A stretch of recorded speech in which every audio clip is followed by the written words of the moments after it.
Goal Line Extended, presented by Lacrosse Flash.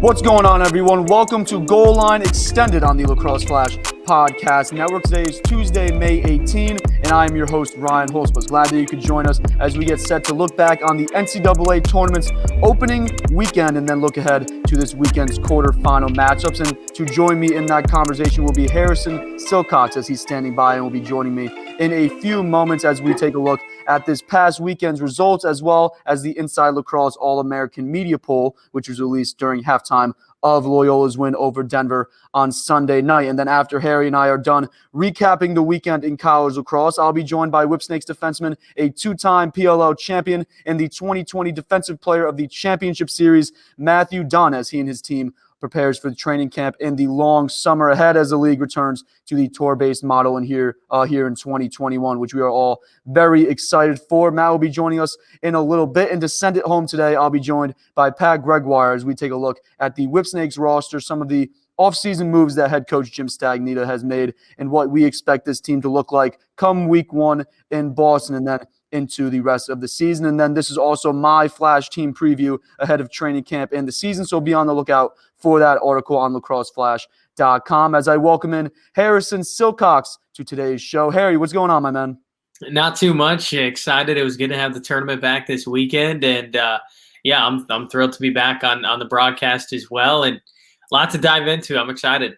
Oh, a ton to dive into, and as you said, absolutely fantastic, phenomenal, incredible, whatever adjective you want to use there to describe how exciting, how great it is to have college lacrosse and the college lacrosse NCAA tournament back. And then also glad to have you joining us as we get ready to look back at, like I said, an awesome first weekend of NCAA tournament action, and then ahead to what should be an even better weekend this weekend with the quarterfinals set to get underway. And that is where we will begin today's show, as this coming weekend on Saturday afternoon at 2:30 Eastern on ESPNU, the second game of Saturday's doubleheader, North Carolina, the co-ACC champ and the number one seed in this tournament, will take on Rutgers after the Scarlet Knights knocked off the Patriot League champion Lehigh 12-5 behind 17 Colin Kirst saves against his former team, and hat tricks from brother Conor Kirst, Adam Charlambides, and Kieran Mullins. Rutgers cruising to their first tournament win since 1990, despite Mikey Sisselberger winning 16 of 21 draws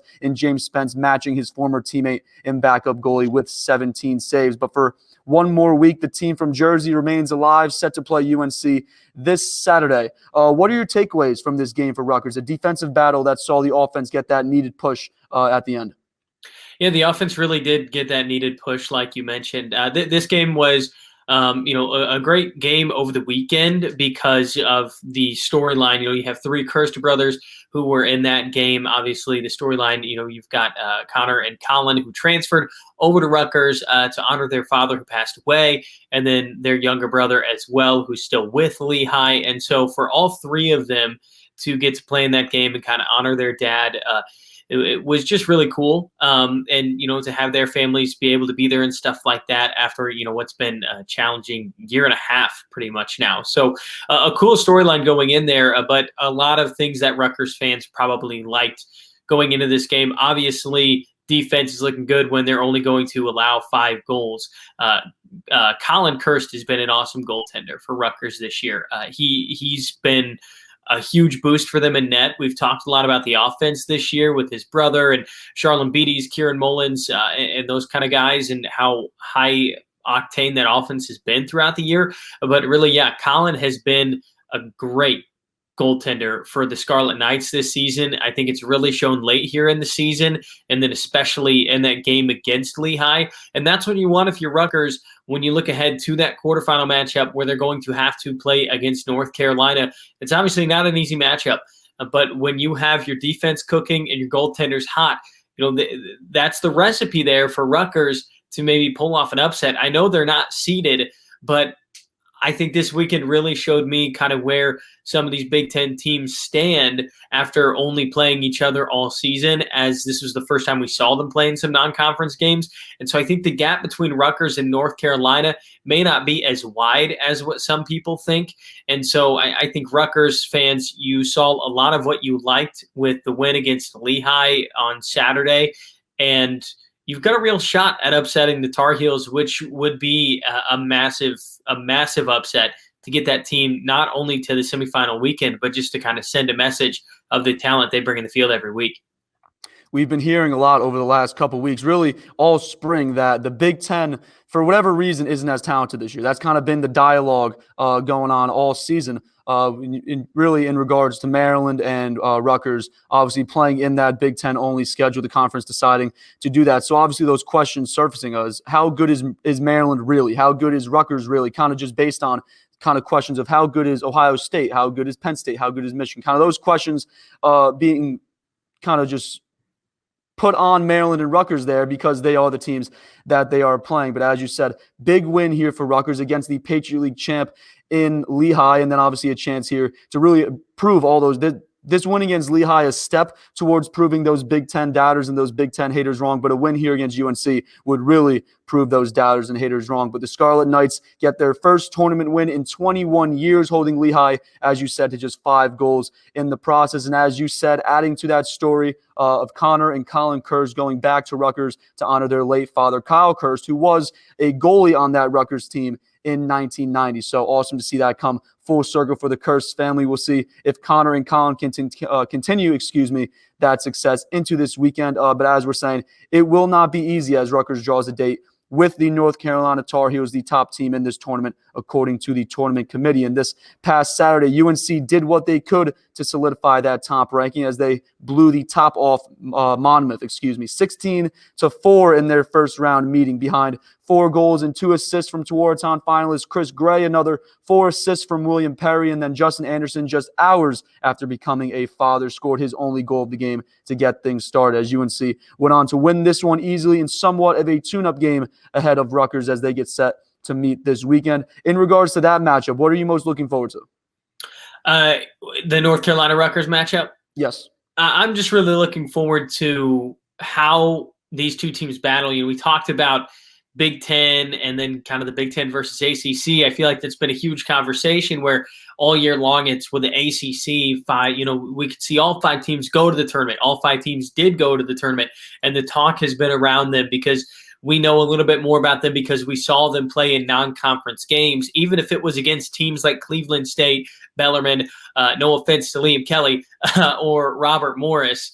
We saw them play those out-of-conference games. We didn't see that out of the Big Ten. And so there's kind of this rivalry between these two fan bases of teams in the Big Ten and teams in the ACC. And the Big Ten's kind of thinking that maybe we don't realize how good they actually are. And the clarification I think that's important to make is we just don't know how to value what the Big Ten teams like Maryland and Rutgers have done so far this year because they're only playing against each other. It's not necessarily doubters. It's just kind of looking at what the resume is, and they were very limited in that aspect. So I'm interested to see, does Rutgers take this mentality of already as an unseeded team, but feeling like, they've got something to prove themselves, not just, for Rutgers, but for the Big Ten brand of lacrosse. These guys play in this conference. They obviously want to show that they are a tough conference to play in, and that got a lot of people wondering this year after seeing them just kind of Rutgers and Maryland take those top 2 spots in the conference. So that is what interests me the most about this matchup is the Big Ten versus the ACC, where the Big Ten's kind of felt like the little brother to that conference this year, to no fault of their own, just some unfortunate, schedule and COVID-19 guidelines the conference came up with.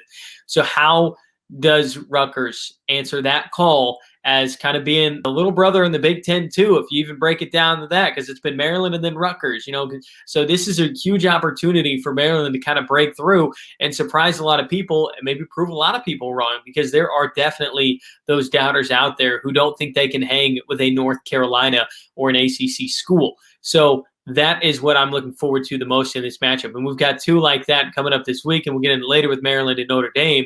But I think it's going to be a ton of fun because of that underlying 2 conferences battling it out. Really, with no Ivy League this year, the top 2 conferences in college lacrosse in my mind. So that's what I'm looking forward to out of that matchup. Absolutely, and you just brought it up there. I was about to say we have one Big Ten ACC matchup this weekend in Rutgers and UNC, but segues us in perfectly to our next group of games here because we're going to have another ACC and Big Ten quarterfinal here between Maryland and Notre Dame. Let's talk about Maryland and Vermont first. Maryland was able to hold on over Vermont 17-11. Jared Bernhardt, Tewaaraton finalist, some say Tewaaraton favorite. He scored 6 goals and an assist in the win, and Justin Shockey, 19 of 28 at the faceoff dot, good for 68% here in the win over Vermont. It was scary for a little bit there. Vermont kept it close, the America East champs, but Maryland able to pull away at the end and get this one here. Yeah, they were, and that's what you want to see. It's a little dicey there for a minute. But Jared Bernhardt kind of taking care of things against, they kept cutting to his brother on the sideline during that game, who's an assistant coach for Vermont, their defensive coordinator, so kind of a funny battle there between those two. But, Maryland, it's kind of what they've done when we see them play in close games this season, where, the first 2 quarters, if a team's hanging with them, it kind of makes you wonder, could this be, a game that Maryland drops? And then in the second half, they make those defensive adjustments. They have the discipline. They have the experience to kind of play their game, not panic, and finish those 3 third and fourth quarters better than other teams can in the country. So Vermont hung with them there for a little bit. But, I don't think Maryland, the players, on that sideline on the field, I don't think they ever felt uncomfortable in that game, just given, what they've gone through and a couple close games with Hopkins toward the end of the year. This is a team that's just really well coached and doesn't panic. So just kind of business as usual for Jared Bernhardt and getting his numbers. And I personally think that he should win the Tewaaraton this year, and he definitely is the front runner for it. And yeah, a little bit close there for a minute, but Maryland just took care of business, and they've got the pieces to make a run. Undefeated Maryland continuing that perfect season there. They're going to be taking on Notre Dame this weekend in the quarterfinal. But then even looking at Vermont, their second tournament appearance, and I believe the last 6 or 7 years. And it was that first one that they had a few years ago. That was their first one in a long, long time. I can't tell you exactly how many years, but all I know is it was a very, very long time since Vermont had been to the NCAA tournament. So now the second time in the last few years, Vermont looking like they're headed in the right direction. So great to see there for the America East champs of 2021. Yeah, it really is. And it just caps off, like you're saying, was a great season for Vermont. Really exciting to see them get into the tournament, and they were awesome. They were really fun to watch this year. I haven't been shy about talking about that here on this podcast show. The highlights they've put up, the team that they were able to put together. McCormack was awesome for them this year, and there are plenty of other guys as well. So a tough way to end your season on a loss.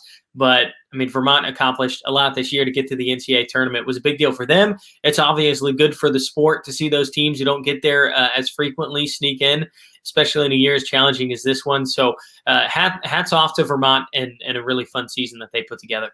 Hats off to Vermont for a great season. Hats off to Drexel as well. They were the champions of their conference, but they had to go out to Denver to take on Notre Dame. That's definitely not an easy task, but they kept it close, just like Vermont did for a little bit. Drexel kept it a little bit closer, though. 10-8 was the final. Notre Dame able to get the win behind Wheaton Jacoboyce's 3 goals. Liam Entenmann made 17 saves, and then the PLL tandem there at face-off of Kyle Gallagher and Charlie Leonard, they combined for 15 of 22, 68% at the dot. Notre Dame able to hold on and get this win despite Reed Bowering on the other end getting 4 goals, kind of making it a little scary there for Notre Dame and Irish fans. But Notre Dame able to get this win here, and they're going to be taking on Maryland now in this quarterfinal matchup. Again, for both teams, kind of stinks for both of them because they both, and kind of in our commentary and dialogue the last couple days, especially last week, Maryland kind of a team that we're seeing fell.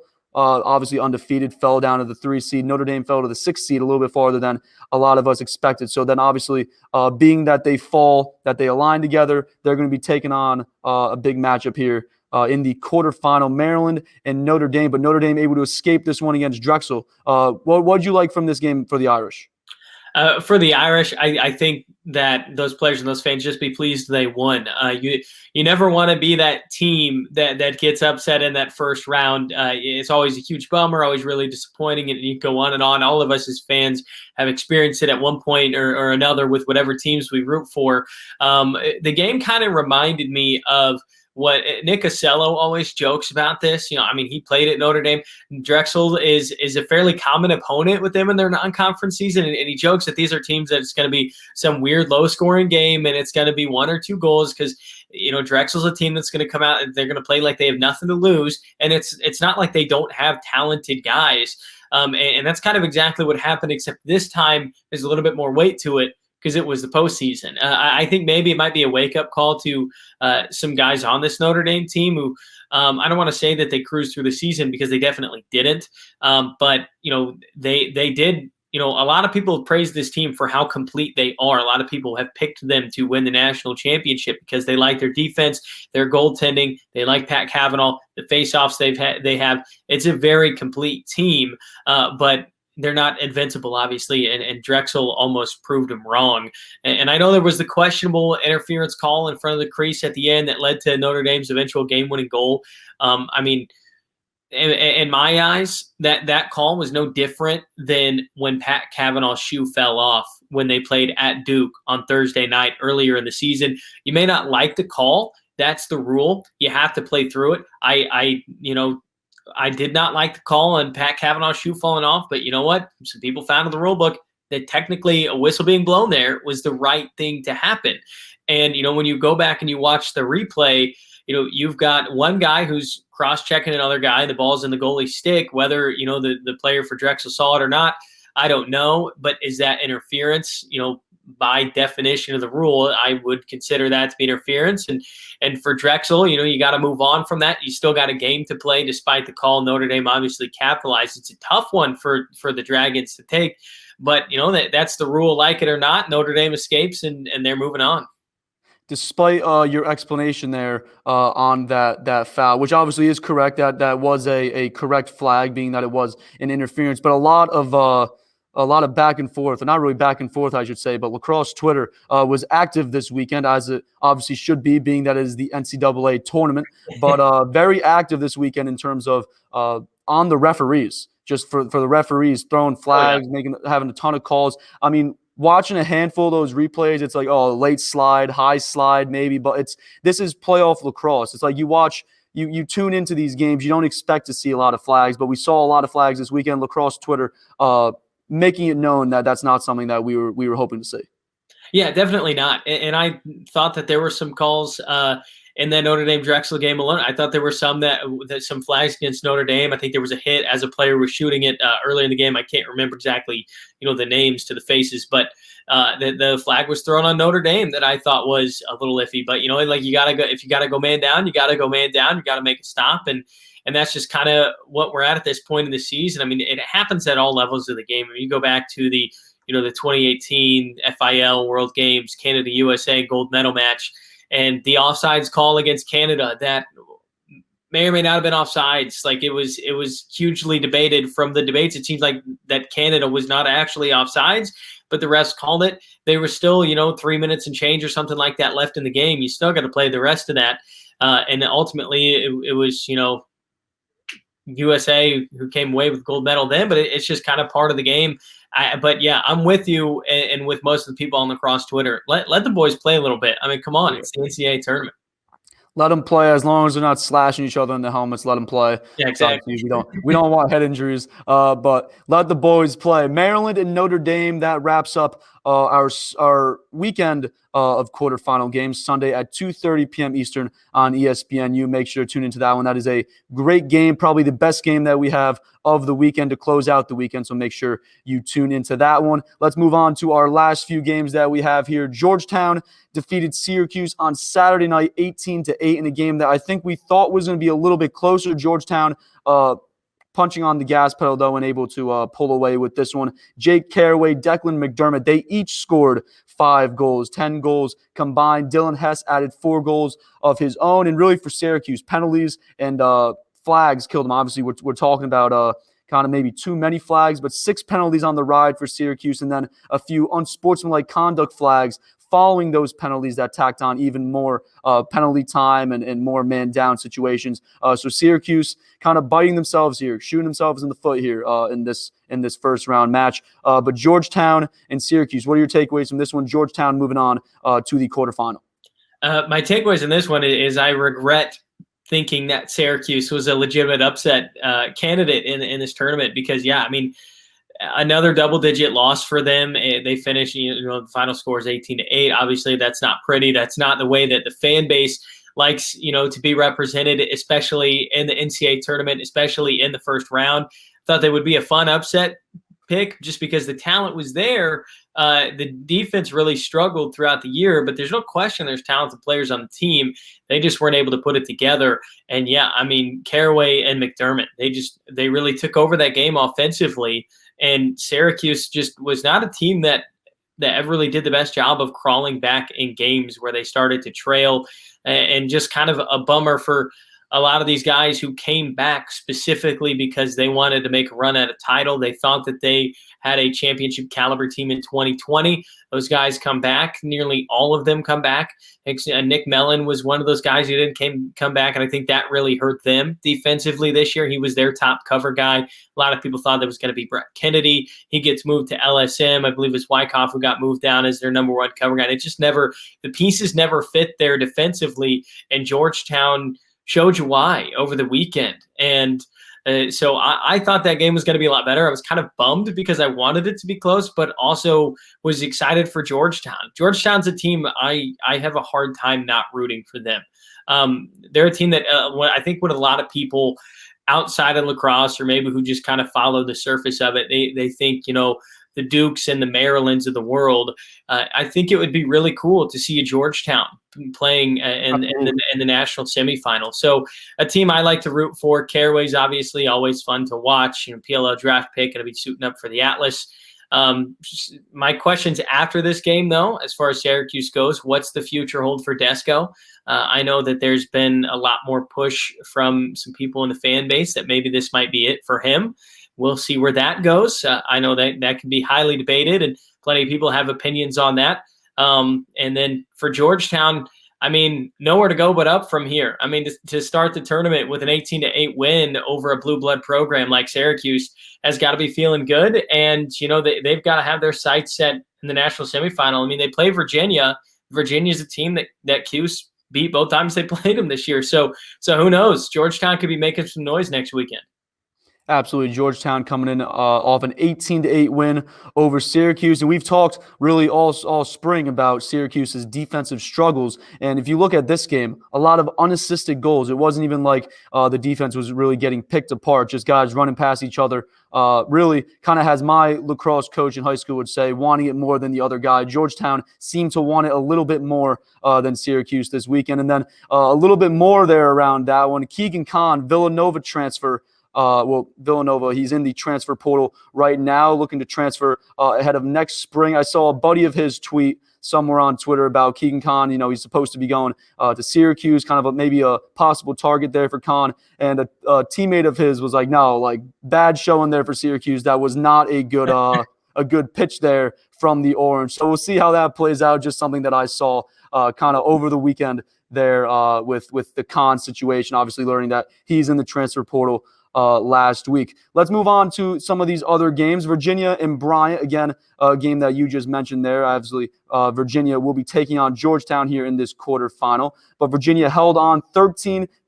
It's not like they really held on, more of a UVA comeback as they were down 10-9 going into the fourth. But Connor Schellenberger came up big in this one. He scored 2 goals. Matt Moore, Ian Laviano, Peyton Cormier, and Peter Garneau, they all had 2 goals each as well. And then Schellenberger and Moore dishing off 3 assists and then riding that defense. Alex Rode keeping them in the game. 18 saves as Virginia goes on to win this one. I was the only one out of our Flash staff that had Bryant here in the upset, but like I said, Virginia does hold on. What did you like from the Who's in this one? What I liked was they didn't panic. It kind of reminded me a little bit of Maryland. It was a little bit closer, right? Because you mentioned it. It was kind of a Virginia comeback there. Bryant had a lead on them, and they were looking like they might steal a game there in the first round for a little bit. But much like Maryland, Virginia's a very experienced team. A lot of these guys were on the field in 2019 when they won the national championship, including Alex Rode, who you just mentioned. And the recruits are there in terms of, the 4 or 5 star guys and whatnot. And so Virginia they didn't panic. They showed, why they're a well-experienced team, why they're in the tournament, why they were seeded, where they were at. And something that interested me was Bryant was 16-27 from faceoffs. And that almost led to a win for them, but Alex Rode making 18 saves is huge in that instance. And Virginia's just got the guys who, again, they're going to stay calm in these situations, and they're gonna pull through. I think Virginia felt pretty comfortable. They've had a lot of close games throughout this year. Some they've been on the short end of, some they've gotten the better of other teams. And they just did a good job of not, Bryant surprised him out of the gates, but not just hitting that red panic button and going nuts and trying to rush things and this and that. They stayed calm. They did what they were supposed to do. And as I mentioned, Bryant going 16-27 from the faceoff. That just goes to show that in this shot clock era, winning faceoffs doesn't quite mean the same as it used to, right? I mean, you remember those Trevor Baptiste teams out there in Denver, and Tierney might have Baptiste go out there, win a faceoff, and possess the ball for 3, 4, maybe even 5 minutes. I mean, that you just can't do that anymore unless you're getting shots and you're either hitting a pipe and getting the backup, or you're getting the goalie's rebound, and that's really hard to just consistently do. You can't possess the ball for that long anymore. So we're starting to see a shift in how much faceoffs are impacting the game without it affecting how good these faceoff guys actually are. I really hope that it's something that the rule committee starts to pay more attention to. I know some people might have been upset about the SNG stuff, but this game, Virginia and Bryant, for Bryant to go 16-27 from the faceoff X, I think shows that we don't need to keep changing the faceoff. We don't need to keep making these rules. We've got the shot clock. I think maybe it could be shortened a little bit if you wanted to do something to it. I'd be fine with that. I'm sure plenty of other people would be as well. But adding that shot clock takes away the amount that faceoff guys can take over games now, and Virginia showed why. Absolutely.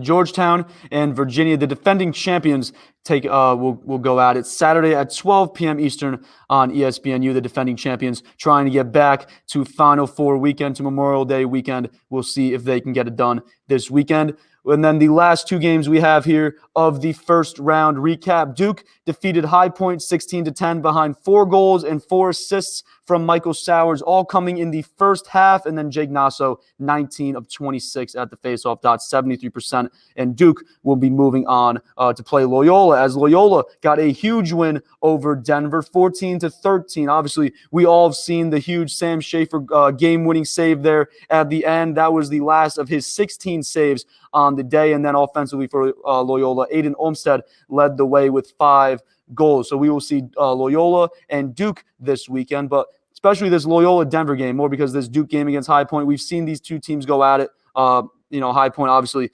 cutting the deficit a little bit more than what we saw earlier in the season, but Loyola and Denver, that was a phenomenal game, back and forth the entire way. What did you like from Loyola, though, in this one? Loyola now advancing to the quarterfinal. Loyola, I was wondering, without that Patriot League championship game, was that kind of going to affect the lacrosse that they were playing? Because everybody and their brother has said it, that they are playing the best lacrosse of their season so far. And that really continued against Denver. Denver did a nice job to respond well and come back, because it felt like for a minute there, Loyola might run away with it. And then, it just became a 1-goal game all of a sudden for what felt like that entire second half. And that Sam Schaefer save that you mentioned was just, I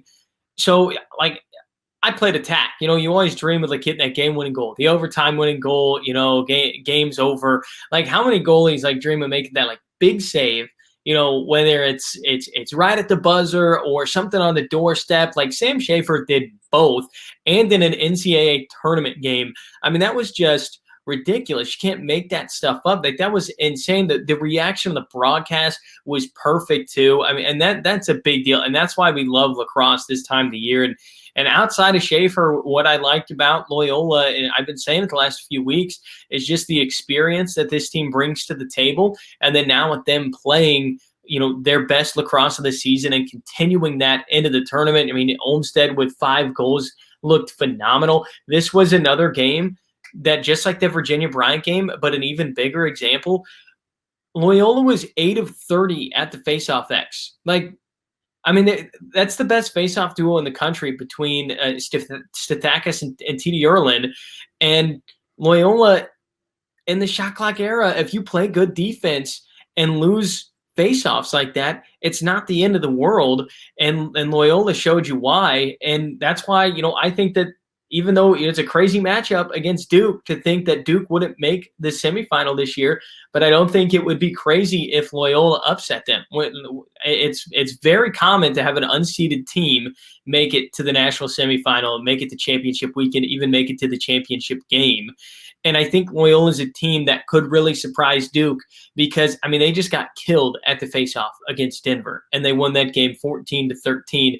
And Denver hung with Duke way at the beginning of the season, all the way until the very end. Loyola playing their best lacrosse of the season so far, and they've got the experience on offense. They've got it on defense. Sam Schaefer's playing incredible. Wires is one of the best cover guys in the Patriot League. You can even argue, he's one of the better ones in the country as well. And I mean, who knows? Who knows what could happen in that matchup against Duke? So much to look forward to. And I was, like I said, I wasn't sure how that momentum was going to carry over with the No Patriot League championship for Loyola. They didn't skip a beat. Absolutely. They came into this one real fast, obviously came into this one able to get the win, and then Duke and Loyola will be going at it Sunday at 12 p.m. Eastern on ESPNU. And you talked about that face-off difference there for Loyola in Denver. T.D. Erlin won 17 of 19, good for 89%. And I believe he was perfect there in the second half or in the fourth quarter. So definitely coming into this one. Jake Nasso, again, another great face-off specialist. The defense, getting those possessions back, going to play key there for Loyola in this one. And that pretty much wraps up there our review of the weekend and our quick little preview there for this week. We also this weekend had the Inside Lacrosse All-Americans dropped to us, as well as the Tewaaraton finalists. But looking at those Inside Lacrosse All-Americans, what stood out to you most in terms of a guy that might have been a first-team guy that you thought maybe shouldn't have been a first-team guy, or obviously vice versa?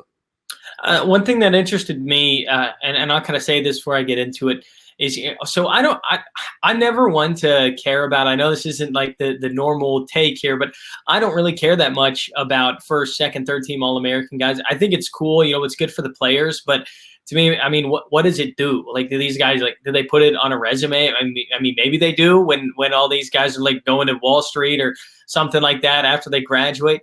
I don't know, but some stuff that surprised me, Pat Cavanaugh being where he's at in the Tewaaraton finalist list, like maybe he could have been a first-team All-American, but I mean, you look at this, who are you going to shuffle? I mean, that first-team list between Bernhardt, Gray, and Sowers, I mean, all of them are Tewaaraton finalists. Yeah, I mean, where's room to move another guy up there? And so you can shuffle the guys around, and People can have their beef with it. At the end of the day, it really doesn't make a huge difference. And there's such a backlog of talent just all across college athletics right now because of that COVID-19 and the extra eligibility it provided and all the transfers and the guys who stayed. I mean, we've got a guy who just, became a dad and then scored a goal in the tournament. I mean, that's how many different players we're working with here in the country. So if you want to move a guy on this list, then find me a guy who should be moved down instead of him. And there's an argument to go both ways likely in whatever player you choose. But, I mean, looking at this list, I think the only thing I would change is just adding 2 short stick D mids instead of just having the one. Like, come on, we can add a second. It's not the end of the world, and there should be 2 slots there for short stick defensive midfielders. That's my biggest complaint. Joe Tsai, I saw that tweet today that he was like, "Oh, why is there no 2 SSDM slots? You need 2 shorties out there at all times, don't you?" Exactly. So there should be 2 short stick defensive slots. I agree with you there on that point. And then kind of just looking at these lists, obviously we got of our first and second team attackmen, obviously Jared Bernhardt, Chris Gray, Mike Sowers, Pat Cavanaugh, and Jake Caraway are your Tewaaraton finalists. Obviously, though, we're looking at Bernhardt, Gray, and Sowers as the first team. Likely that is going to be one of those 3 guys that wins the awards. Let's focus on those 3 names. Bernhardt, Gray, and Sowers. In terms of Tewaaraton watch, who do you like there of those 3?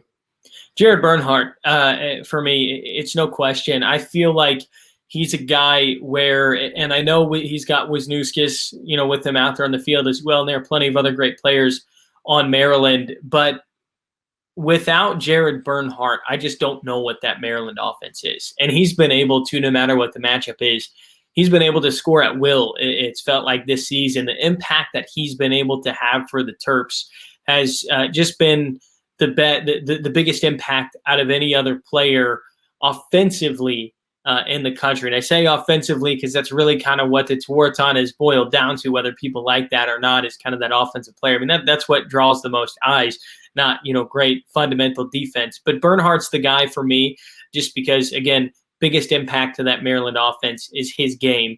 Chris Gray, I think, is a close second, but he's also has plenty of other pieces around him where if his game, if his point production kind of fades away, he's got, that really strong midfield that North Carolina has to help him out there. And then Michael Sowers, I really think that he's good enough to win it this year, but he just went to a team that has a ridiculous amount of talent. I mean, Dyson Williams was like the best freshman in the country last year when the season ended in a lot of people's eyes. Now they struggle like trying to find ways to use Dyson Williams on the field. And there's just so many pieces on that Duke team, and they share the ball so well that Michael Sowers just really hasn't stood out as much as he could, which, I mean, is a good thing for him and Duke. He's doing what he's wanting to do. He's playing in May. He's competing for a national championship. So of those 3 guys, I like Bernhardt the most.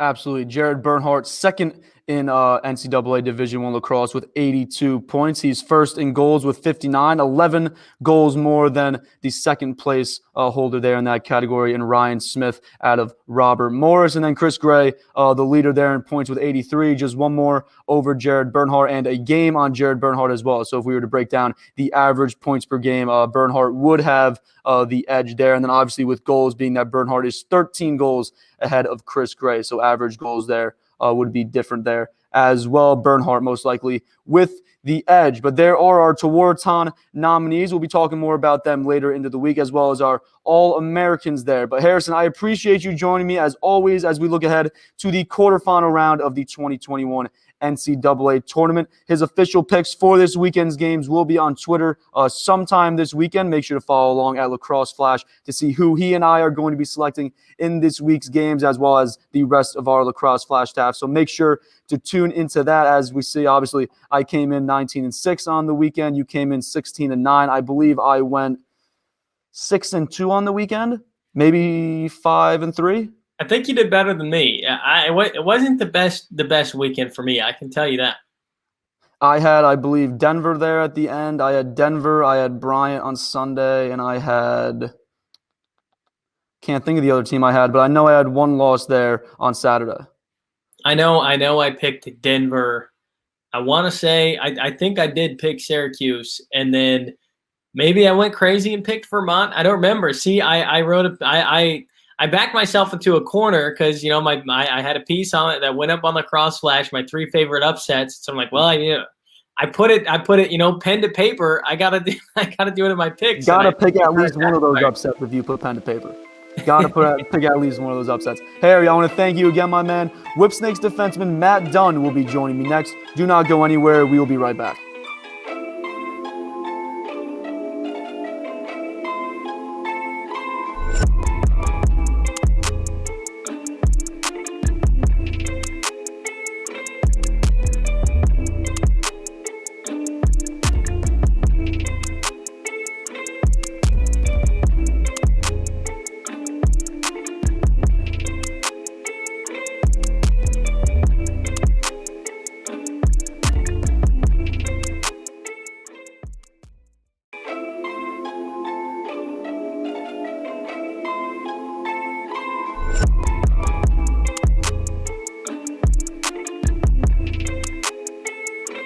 Welcome back to GLE on the Lacrosse Flash Podcast Network. I hope you're all having a great day and hopefully enjoying the show. Make sure to follow Goal Line Extended and Lacrosse Flash on social media and subscribe on YouTube if you are, especially the Lacrosse Flash YouTube channel, as we're looking to have a lot of content up there in the coming weeks with the season quickly approaching. And with the season quickly approaching, we are continuing our Flash team previews ahead of the 2021 PLL season. And as I mentioned earlier in the show today, we are talking about the two-time defending champions, the Whipsnakes Lacrosse Club. And joining us to talk about the Whipsnakes is none other than the 2020 Defenseman of the PLL Championship Series and one of the anchors to this stellar two-time winning championship defense, Matt Dunn. Matt, welcome to GLE. Glad you could join us. How are you doing today? I'm good. Thank you for having me. Absolutely. Hey, I appreciate you joining us as we get set to look at your team ahead of the 2021 season as you come off one of your best summers, albeit a very quick summer after being awarded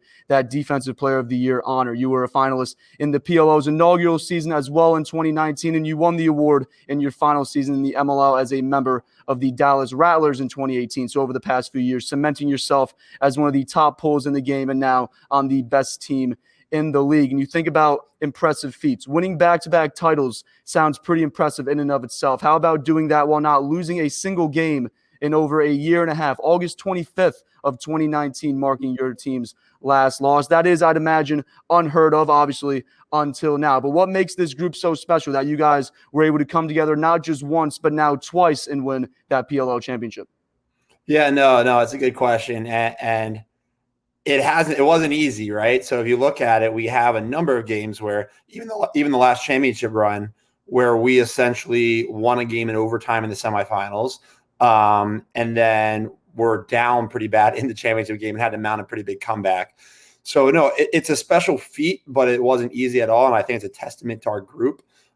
We obviously have a very talented bunch, but I think starting at the coaching level with Coach Stagnita, Coach Murphy, and Coach Grady, they just do a great job of setting the tone for our team and how we go about playing the game and just focusing on doing the right thing in each moment. So obviously going back for a second championship, you want to focus on winning another championship, but Coach Staggs does a great job of like, hey, we got to win the first game, the second game, the third game, and focus on each quarter within that game and each play. So really just making sure that we're doing the best we can at that moment. So not looking too far ahead. And I think we're just lucky to have the coaching we have, but also the guys in our locker room that are talented, but they care about each other. They're team first guys. They're competitors. They work hard in the offseason. They prepare, and they really care about, the Whipsnakes as a group more so than individual accolades. So that kind of combination has allowed us to be successful so far, and just having the right people in the locker room that really care about being there. You bring all that talent together. I mean, we look at the PLL top 50, the players' top 50 voting. There were Whipsnakes in the top 10, everywhere clustered within the top 10. So back-to-back PLL champs, doing it last summer in a fashion of almost absolute dominance, as you said, kind of minus the first 36 minutes or so of that championship game. Absolute dominance pretty much. Other than that, it took you guys a little bit to get going there, but eventually you stepped down on the gas pedal and was able to ride that strong fourth quarter off into the sunset. Like I said, back-to-back PLL champions, and now you come into 2021 and you'll be welcoming some new faces to this Whipsnakes locker room, to this already, this group of what you said, already incredible talent, as Coach Stagnita made great use of the 2021 offseason. After getting out of expansion with minimal losses, he added depth and talent all over the place. So like I said, this already very talented team. Let's start with the additions on the defensive end. We already know that you guys have your core defensively between yourself, Bryce Young, and Tim Muller anchoring the defense with Mike Earhart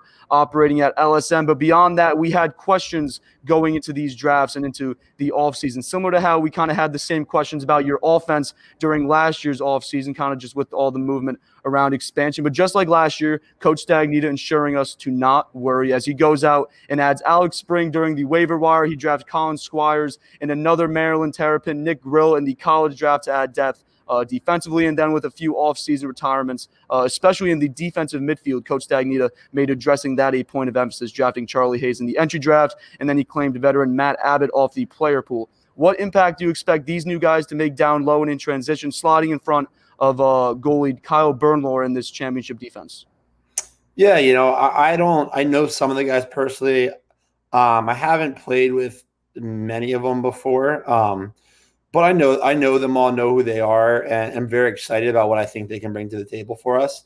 We definitely do have a need for some pieces, especially with Ty Warner retiring and going the medical school route.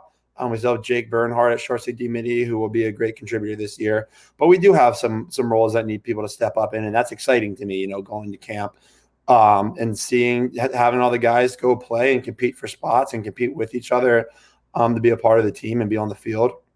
So, ultimately, we're going to need some guys that weren't on the team last year to be big-time players for us if we're going to be successful again.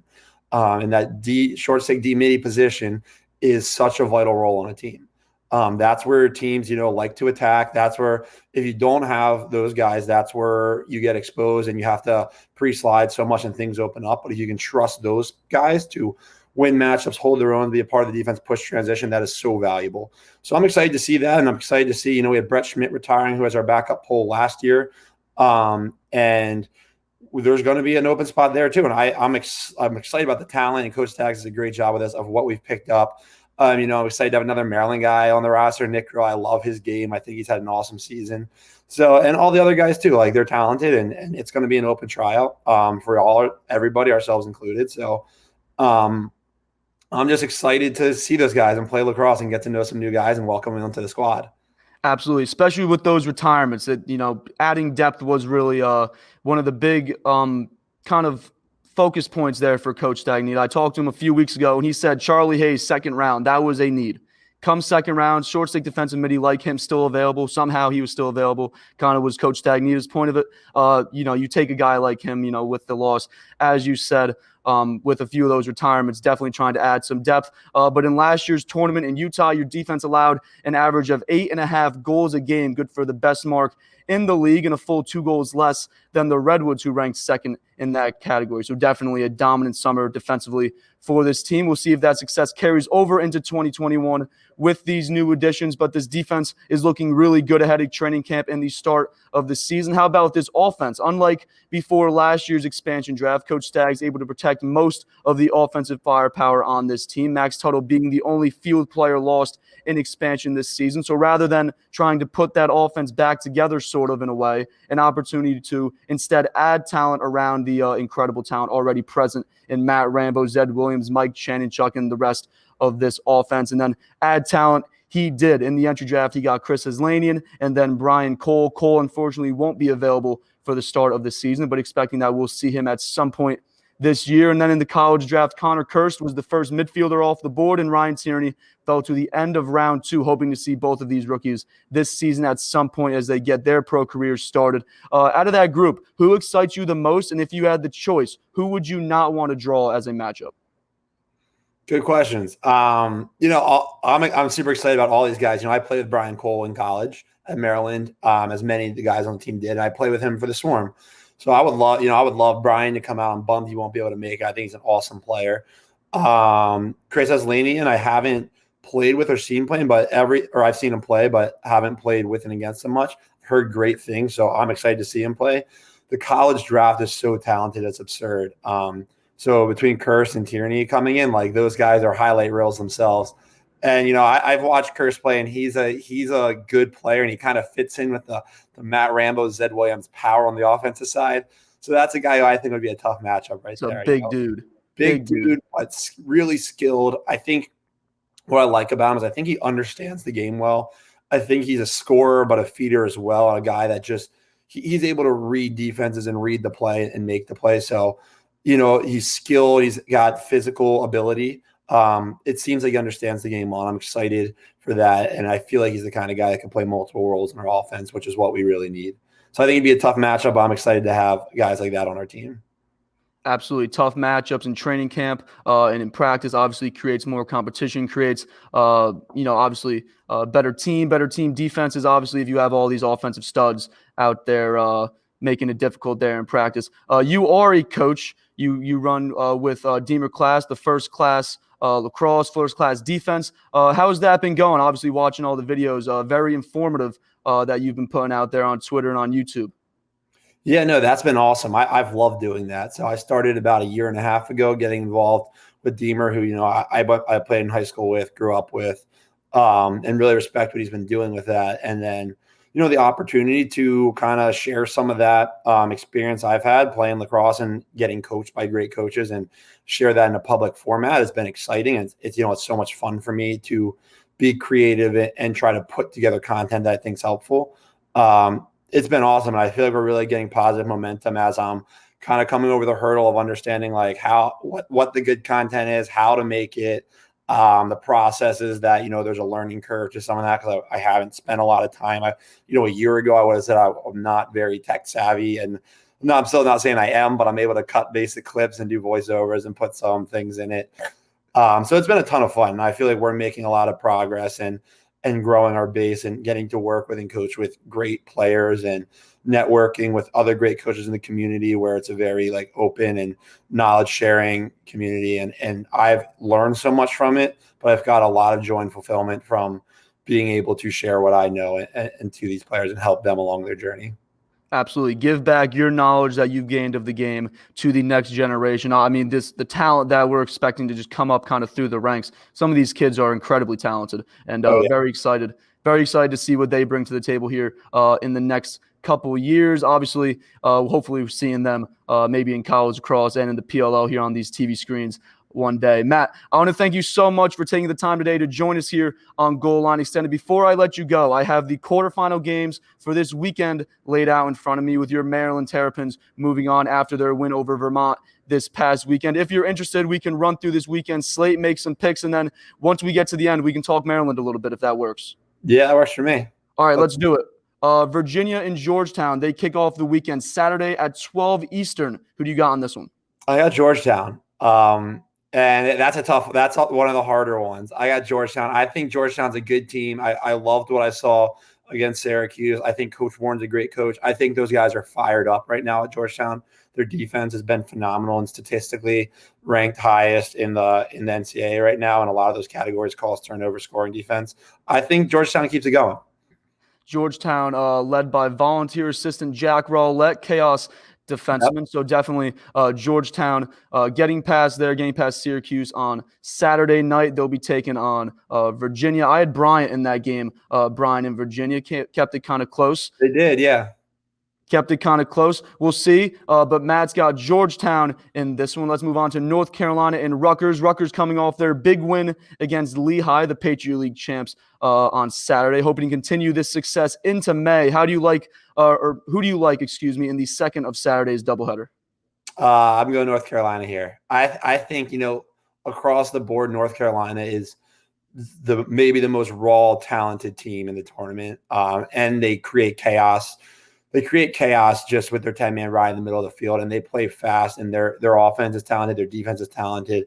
They make it tough in the middle of the field. Rutgers, I was really impressed. I wanted to see Rutgers play out of conference, and I was impressed with how they did, and they got talented guys on the field. I just think North Carolina is a really tough opponent.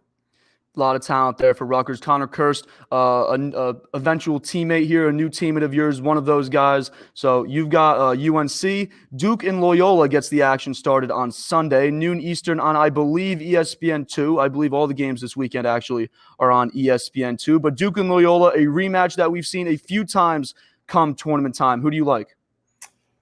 I'm going to go Duke. I like Loyola right now, man. I was watching that game. Loyola is hot right now. Well, I was watching that game last night, and Denver's a good team. And Loyola is just hot right now. You're right. Like Loyola, the talent-wise, I think Duke's got him, and I think Duke does well. And, man, I expect Duke to win.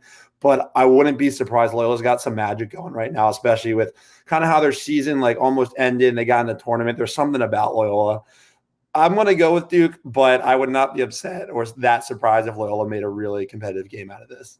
Absolutely. Loyola has been kind of, or how we've been saying it all year, like they're up and down. It's like one game they put in a great showing. Then the next game, it's like, oh, like they scored 6 goals. Like, where did that come from? But the game before they scored 24. So obviously kind of that back and forth all season, but they have been, I think they're at 6 or 7 wins in a row here. So they have been getting in a groove here late. I expect it to be a game, and I'm excited for these matchups this week. Absolutely. That's all we can ask for is just for great games, close games. We had a few this weekend, so definitely hoping that continues into this week. And then the final game of this weekend, I'd imagine an easy selection here for you, Maryland and Notre Dame. This is hands down Maryland's toughest game of the season. And then looking at the kind of the entire weekend, this is looking like the best game of the weekend. You are a Maryland alum, graduate of 2016. You played in 3 Final Fours, 2 championship games, but you never won that championship, even though Maryland did win the year after you graduated in 2017. But how does Maryland get it done this weekend, essentially playing a road game as they travel to South Bend to take on the Irish? Yeah. I for going undefeated and having the largest scoring margin in the league, I get the Big Ten's not the most talented. To have to play the second round at an away game against Notre Dame, who arguably, in my mind, before going to the tournament, I would say Maryland, Notre Dame, and UNC were the top 3 teams. And Notre Dame gets a home game in South Bend, and Maryland has to go there. That plays, I think Maryland's going to be fired up about that. And I think they're a talented bunch. And I love this team right now, Maryland. I love watching them play. I love the coaching staff. I love what Jared Bernhardt is doing on the field, but I just like his aura about him. Like, he's a man on a mission right now. And I haven't seen a player that athletic and that physically dominant in some time, maybe ever really in college lacrosse, where just physically what he's able to bring to the field and then what he brings to that team from like a selfless leadership standpoint, can go to the goal, plays with his head up to feed. I think the defense is phenomenal. I think they're great off the ground. I think they play well together. I think Notre Dame is a very good team, though. I think defensively, Notre Dame's about as sound and fundamental as you get. I think offensively, they have players like Kavanaugh, who, has been putting on a show this year for them. They have competitors there. So it's going to be a game. But I like Maryland here. I think there's something special about this group. I think Coach Tillman will have them have very well prepared. And I think the guys on the field love each other, love playing for each other, and are going to get it done. Maryland and Notre Dame, as you said, kind of drawing the short straws as they each fell in the tournament rankings. Undefeated Maryland to the 3 seed, and then Notre Dame, who got knocked, on their out of conference play. They got shuffled down and fell to the 6th seed. So as we're kind of saying, you had them both in your top 3. I had Notre Dame as my 4, Maryland as my 2. So then obviously they both kind of got shuffled around. The committee kind of putting their 2 cents into it and then dropping them both down to 3 and 6 respectively. But we'll see this weekend in South Bend with the winner to play the winner of Duke and Loyola in the first game of the Sunday doubleheader this weekend. But then you think about it, Maryland being in the Big Ten, obviously having to play that Big Ten only schedule. A lot of criticism this year towards the Big Ten, towards mainly Rutgers and Maryland, kind of questioning, how good is Ohio State? How good is Penn State really? And then you look at Maryland and Rutgers being the teams that, they played, those teams twice this season with that schedule. What is your just kind of overall mindset there on just that whole argument being that, the Big Ten isn't as talented this year. Maryland might not be as good. What's your response to those claims? They're fair points, but when you get down to it, it's a weird year. It's not their fault they weren't allowed to play these teams. And they're fair questions. So like, how good are these teams? And I'll tell you, like, you don't really know until you see it. So when you rank it, there's no way to tell like how good is Ohio State really. But I will say this. I don't know. Maryland went undefeated, 10-0, with the largest scoring margin in Division I lacrosse. I don't know what else they could have done. And no matter who you're playing, you're still playing, even if they're having a down year, you're still playing Ohio State twice, Michigan twice, Rutgers twice, Johns Hopkins twice. And to win all those games, and I think a knock might have come down, they barely got by Hopkins in the end.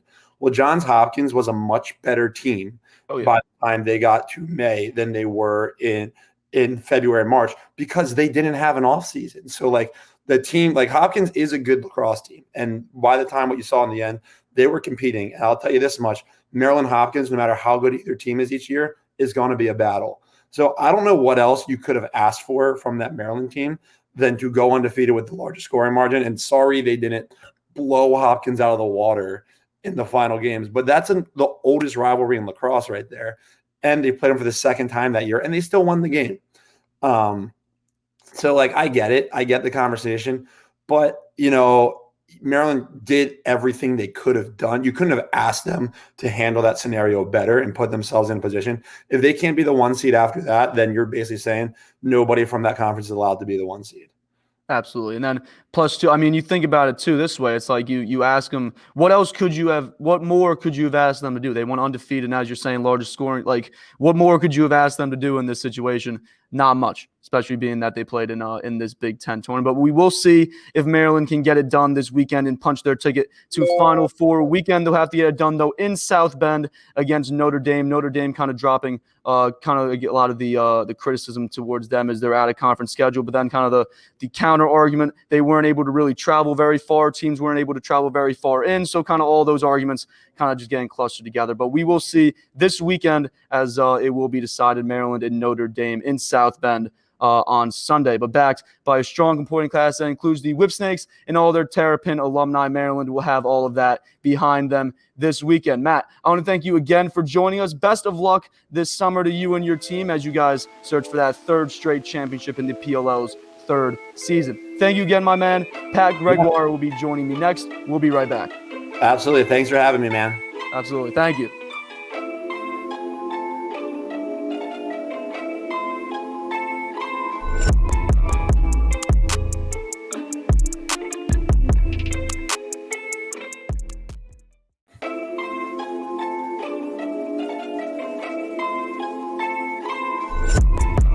You're watching Goal Line Extended, presented by Lacrosse Flash. Welcome back to the show. I am your host, Ryan Holzbus, and you are watching or listening to Goal Line Extended on the Lacrosse Flash Podcast Network as we continue our 2021 PLL team previews ahead of training camp in the 2021 PLL season. We kicked off our previews with the Cannons and Archers last week, covered by Austin Owens and Jordan Johnson, respectively. You can check them out in the last 2 episodes of GLE on YouTube or on any podcast platform. And the Archers preview is accompanied by an interview with midfielder Tom Schreiber, so make sure to check that out. And you can also head on over to lacrosseflash.com. The full previews are also available there as well. And today, we previously mentioned it at the beginning of the show, but we are also going to be continuing, as I said, our PLL team previews today to go along with our interview with 2020 Defensive Player of the Year, Matt Dunn. We're going to be talking about the Whipsnakes Lacrosse Club, and this is actually my team preview for Flash. So to talk about the Whipsnakes with me, I've asked Flash analyst and lacrosse insider Pat Gregoire to join me in breaking down the defending champs ahead of training camp. Pat, welcome to GLE. What's going on? Not too much, buddy. Enjoyed a big weekend filled with some college lacrosse, but here today to talk about the PLL. I'm excited, buddy. Absolutely. Hey, great weekend of college lacrosse. Big show today. We had Harry Silcox on earlier to talk about the first round of the NCAA tournament. Whipsnake stud defenseman, as I just said, the 2020 Defensive Player of the Year of the PLL Championship Series, Matt Dunn. He just joined us to talk about his team ahead of the season. And now to close out the day, we're going to talk about and try to break down what this Whips team should look like on June 5th ahead of the Chaos opening weekend. But before we get to that, we're going to hit this thing full circle and talk some box lacrosse today, as last week the National Lacrosse League unveiled its 20 nominees for the NLL Hall of Fame class of 2021, presented by Gate Lacrosse, which includes 17 players and 3 builders who are essentially non-players that have made a major contribution to the league or the game in some way. This year, 3 officials make up those nominated builders, with 2 of them set to join the Hall, as 2 builders will be chosen, along with 3 forwards and 3 defensemen, making a total class of 8, which should be announced sometime in June, with a ceremony planned for this fall to induct the first Hall of Fame class since 2016. But picking those 3 forwards and 3 defensemen does not look like an easy task at all. In terms of the forwards nominated, John Grant Jr., Casey Powell, Colin Doyle, Sean Williams, and Micah Kersey, they're just 5 of the 8 nominees at forward. And then defensively, 9 more nominees, headlined by a handful of former Toronto Rock stars that went on to win multiple championships, including Sandy Chapman, Glenn Clark, and Steve Toll. Clark and Toll together on the 1999 and 2000 championship teams, and then all 3 together in 2002 and 2003. And Chapman was able to add 2 more rings in 2005 and 2011. And then bringing back Colin Doyle's name, he was on all 6 of those championship teams with the Rock. So there's no shortage of multiple ring bearers on this nominee list. But what names stick out to you the most, being a guy that's watched and been around the NLL for a really long time? So I think obviously when you look at the forwards group, I think the names there really jump out at the page. You named a couple of those, and we'll start here with John Grant Jr. Not only was he one of the best players to play the game in terms of statistics, being near the top of all the major statistics in points, goals, assists, games played, but just this is a guy that was able to do magical things when he stepped foot on the field or even the floor, as we're talking about the NLL Hall of Fame. People who are more accustomed to the field game, well, you know who Junior is, and what he did out there was pretty much the exact same thing he did on the floor in the box game. He has silky smooth hands, but was built like an absolute refrigerator, almost impossible to shut down on almost every single night. So I think he is no doubt going to be a first ballot Hall of Famer, probably a unanimous decision. I think the closest next unanimous decision would be Colin Doyle. And you mentioned it, 6 NLL championships, all with the Toronto Rock, a heart and soul guy.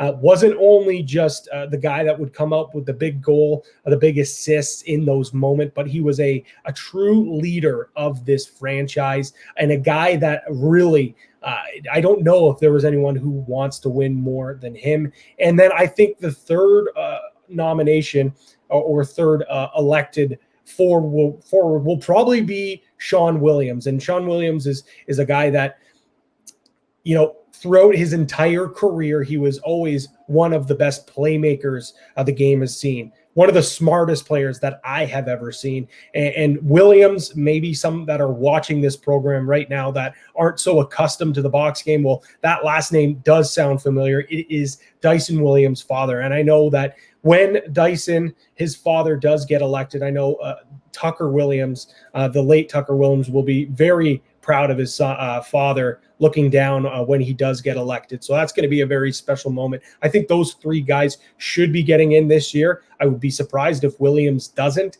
Maybe a guy like Casey Powell gets in, but I think those 3 guys are absolute no-brainers. And I know I've spent a lot of time on those 3 guys, but they deserve it. They truly do deserve it. Williams, as I mentioned, not only a guy that has excelled in the NLL game as a player in the summer, but also a coach now. So he's given back to the game as well. But from a defensive standpoint, you mentioned it, Chapman, Clark, Toll, those are guys that I think really have a great chance just based on their championship pedigree. Looking down the list, Billy D. Smith, a guy that, he really was a true enforcer during the days of the tough and rough and tumble and all lacrosse days, but he continued to adapt his game as things went on. Some championships under his belt as well. Reggie Thorpe, Mr. Nighthawk. This guy played many, many years with the Nighthawks. Another guy that is growing the game past his career as well. So I think there's a lot of really, really tough choices that these voters are going to have to make. I think the forwards, it's much easier, but I think the real debate when they get into that virtual room, I guess now because of COVID, they can't get together and vote.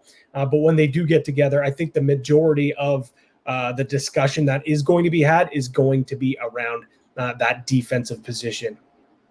Absolutely. A handful there of, as we said, guys that have multiple championship rings, and then you really can't argue against that. And then maybe the most important thing that you brought up there a few times, these guys continuing their lacrosse careers, following their playing careers, getting into coaching, trying to help out the younger generations, obviously the young talent that is coming up now, hoping to see them in the future. But the 15th anniversary class set to be inducted into the NLL Hall of Fame this fall, and we should know by June who the inductees will be, and we'll be following that story as well as bringing you updates and the names of those new Hall of Famers when we know them.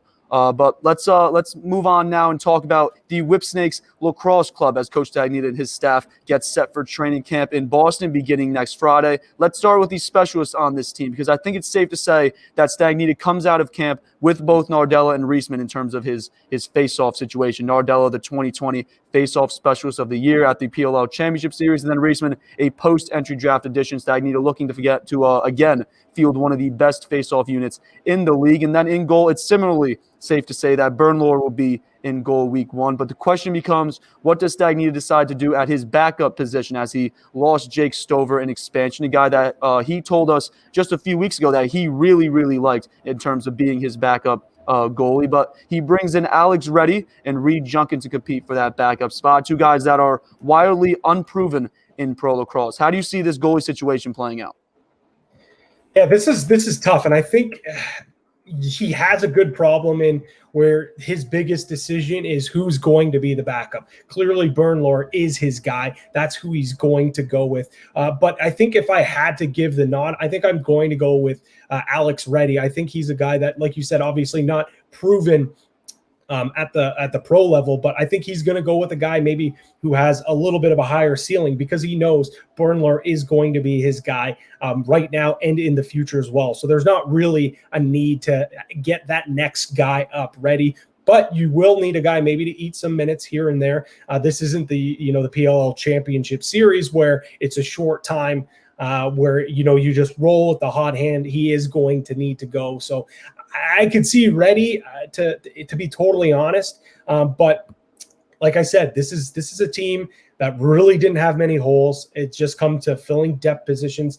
And that's the same thing as well at the faceoff position. I think he's very confident with going with Joe Nardella, arguably, if not the best faceoff guy in the game right now. So when you had to address those two depth positions, it's definitely a luxury to have that you're just worrying about, getting those backups because as obviously we saw this offseason, teams going out trying to find a true number one faceoff or trying to bring in another goalie to have that competition in camp. Well, that's certainly not the case for Coach Stagnita. He's got his two guys, and I think he's going to figure out who are going to be those secondary options.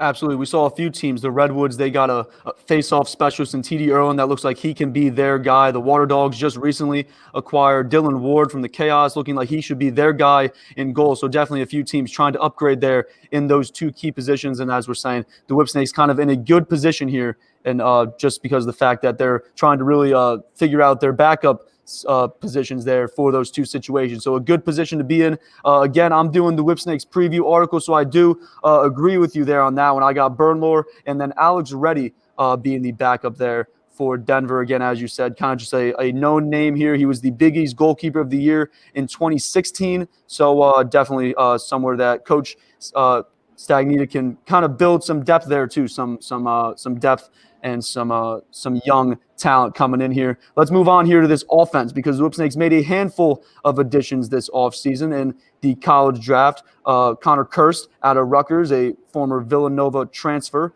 He was their first-round selection, first midfielder off the board. Then you look at the rest of that college draft, Ryan Tierney at attack. He should slot in well on this attack with all the weapons that they have offensively. And then Brian Cole, he won't be available for the first few weeks. He was placed on that unavailable to travel list, but Chris Aslanian as well. Both of them brought in through the entry draft. So a lot of talent here coming into this league. Cole won't be available, but Kirst, Aslanian, and Tierney, kind of expecting them to factor in pretty heavily, kind of give or take a little bit. What do you like from these three guys, kind of bring what they bring to this Whipsnakes offense? Well, I think that it's definitely unfortunate that Brian Cole is not going to be able to play, obviously, due to the fact the uncertainty with the border. So he's going to start there. I think he's probably going to finish the season there. But let's be honest, going forward, he is going to be an unbelievable addition for this team, a guy that can do it all. But the guys that will be available to play, the one that I'm really interested in the most is Chris Tierney. He's a guy that I think they have no pressure into bringing Tierney in right away. They have so many other weapons on offense right now with Matt Rambo, Zed Williams, Jay Carlson, even Aslanian, who they brought in, who has professional lacrosse experience. So you have Tierney, as your fifth attackman. Maybe he gets into some games. I think he's a guy that once he does get into games, he's going to be able to perform. And I think he's going to be able to compete for some serious minutes. But with that being said, there's no pressure on him to produce right away. Jim Stagnita has brought him in as a development piece. He's going to develop. He's going to learn under some of the best attackmen in the game.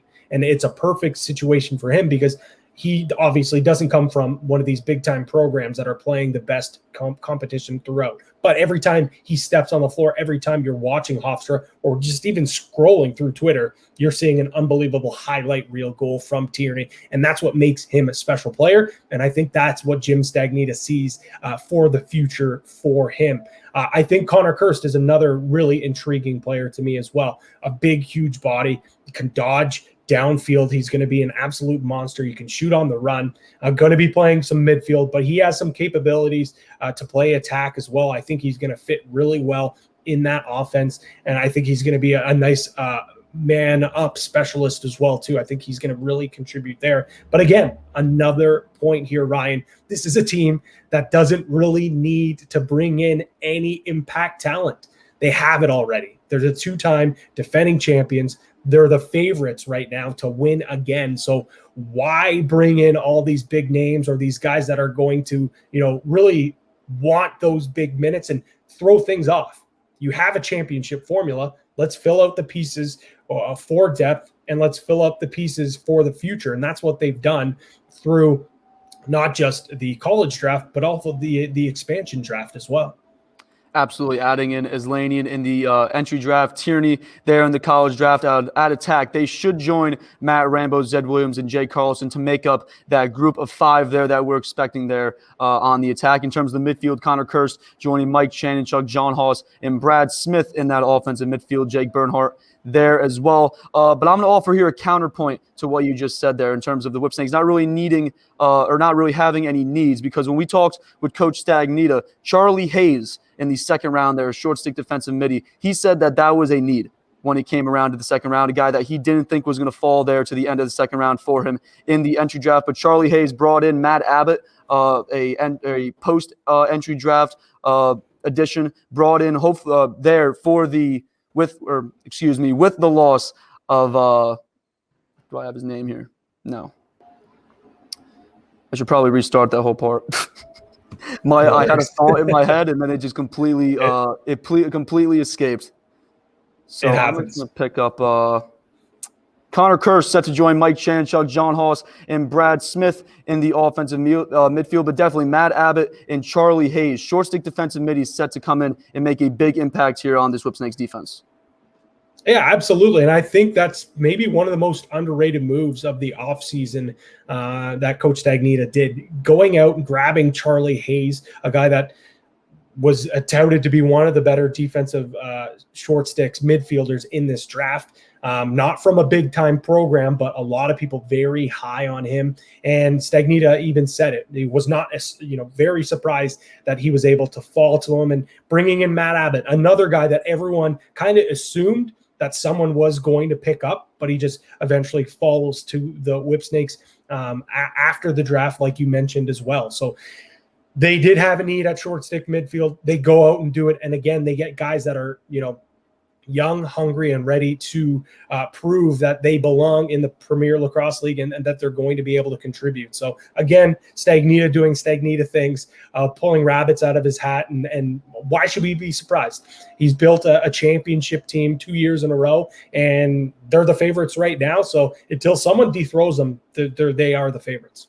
Absolutely, making that midfield there, that defensive midfield, even stronger, bringing in Abbott and Charlie Hayes. We should expect to see a lot of both of them this summer. And then even down low in the defense, and especially even more in the midfield at the LSM position, in terms of retirements, losing some guys over the offseason, bringing in 3 polls here through the drafts in the offseason. Alex Spring at LSM to provide some depth, and then Colin Squires out of Denver, Nick Grill, another Maryland Terrapin, joining this Whipsnakes defense down low. So we'll see how the 3 of them join in with this Whipsnakes group, with this Whipsnakes defense, and see if they can, again, go for that 3-peat, because obviously the 2-time defending champions, see if they will go for 3. Pat, I appreciate you joining me as we take a look at the Whipsnakes ahead of training camp in the 2021 season, and then the NLL Hall of Fame nominees ahead of the 15th anniversary class. But before I let you go, the PLL future odds on DraftKings have been active and moving. Back on May 9th, the Chaos and Redwoods were both at plus 400 odds, and they've each since dropped. The Chaos to plus 570 and the Redwoods to plus 625. Chrome fell from plus 500 to plus 800, and the Atlas fall from plus 650 to plus 1100. And then maybe the most interesting shift in odds, the expansion Cannons go from plus 2,000 underdogs to win the championship to plus 900, and the Water Dogs, the 2020 expansion team, they fall from plus 900 odds to plus 1,100 odds following Coach Copeland's flurry of offseason moves, which I think all of us, we believe that puts them in a much better position here in 2021 as opposed to 2020. So a lot of movement, and we're still a few weeks away from the start of this season. But did you expect the odds to shift like this, especially for an expansion team like the Cannons? And then the Water Dogs, as I said, a team that a few of us have given our firm stamp of approval for based on their offseason additions. How are you making sense of these shifts in odds? And with these new odds, what do you like in terms of PLL futures? To be honest, I don't get it. I truly don't get it. Obviously, some people really liked the odds and the value that there was with the Cannons at plus 2,000. But with that being said, I love the odds for the Water Dogs at plus 900 just a few weeks ago. This is a team that is greatly improved. I think a lot of people, including myself, have said they won the offseason. They improved pretty much from top to bottom. They go out and get a world-class goaltender. They improve their defense by leaps and bounds, and they also improve their offense, which was already pretty solid to begin with. And I thought people were going to be hammering that line at plus 900, but clearly that's not the case. So if you like the plus 900 line, you're going to even love it even more at 11-1. That is absolutely insane value. So to answer your second question, of course, the Water Dogs right now at 11-1, hammer that all day. I think that's great value. Do I think they're going to win the championship? I don't know. I like I said before, the Whipsnakes, they're the favorites for a reason. Back-to-back champions. Plus 160 favorites. Plus 160, not enough juice for me, to be quite honest. I don't love that value there. The Chaos at plus 570 right now, there is some value there. I think they're a team that we saw peak at the right time, and I think they're going to only continue to do what they did near the end of that championship series. And you mentioned it, the Chrome also falling as well. I think at plus 800, I think there is a ton of value. I really like what Tim Soudan has done in the offseason. They've quietly, once again, they're just a team that goes about their business, doesn't care about what the media, what other players, what Twitter, anything is saying. They just go about their own way and do things. And I think, again, these betting lines are clearly showing it that not a lot of money is on the Chrome right now, but at plus 800, that's definitely worth a sprinkle. Absolutely worth the thought there. If you're thinking Chrome plus 800, the Water Dogs at plus 1,100, the Atlas are even up at plus 1,100 if you buy into Coach Drubier's retool here this offseason. But really, people buying in there to Lyle Thompson at plus 2,000. That is not something that I think we could say is something that I think we couldn't say that we expected, but it's interesting. It's interesting to think about. Absolutely. And that's the thing. I think you just look at that roster, and of course it's, there's a ton of talent, and anytime you have one of, if not the best players on the planet playing there, then yeah, sure, why not? And I think that's a big thing, that it was, so far out at being there, and now it's dropped to 900. So obviously you feel like a sucker if you throw down on them at plus 900, because you could have got it at plus 2,000 just a few weeks ago. But I do think there still is some value there. I don't understand how it dropped so drastically. Maybe there's a few big ballers out there that really hammered home at DraftKings, and they're just covering themselves because that's how the lines do shift. But hey, it's Lyle Thompson. If I had to trust anyone with my money, if I had to put money on one player to get things done, why not throw it on LT4? Why not? Absolutely. I not someone that I would trust my money with. I don't know about this kind of future odds, just because I like some of these other teams. I love the Water Dogs at plus 1,100. I love Chrome now at plus 800. But the Cannons at plus 900, definitely something that a lot of people, I'd imagine, continue to throw there. But then, as you said, kind of missing out on that plus 2,000 odds that they had. We'll see kind of how these odds kind of play out here as we near the season. But Pat, I want to thank you again for joining me as we look ahead to training camp, which we are now a week and a half out from, and then the 2021 season, which we are now inside 3 weeks to week 1 in Boston. Very exciting stuff as we get closer and closer to June 4th as the Whipsnakes look to get back to championship weekend for a chance for that three-peat. But that is going to do it for today's show here of Goal Line Extended. I want to thank you all for watching and or listening. If you are not already, make sure to subscribe to Goal Line Extended on YouTube as well as on whatever podcast platform that you use. You can also head on over to lacrosseflash.com. All of our podcasts are there as well as my Whipsnakes season preview. That will be there shortly. Make sure to check that out and keep your eyes out for all of our other team previews that we will be rolling out in the next few weeks. You can also follow the show on Instagram and Twitter at GL Extended. All of the links that you will need will be in the description of the video or podcast that you are viewing or listening to right now. And we will be back on Friday to look ahead to the quarterfinal round of the NCAA tournament. We'll be having another guest and team as we continue our PLL team previews, and then whatever other news that we get in the world of lacrosse. Tune in on Friday so that you do not miss it. I hope you all have an incredible weekend, and we will see you on Friday. Follow the show on Twitter and Instagram at GL Extended and subscribe to the show on any of your favorite podcast outlets. You can find Lacrosse Flash on Twitter, Instagram, and Facebook, and online at lacrosseflash.com.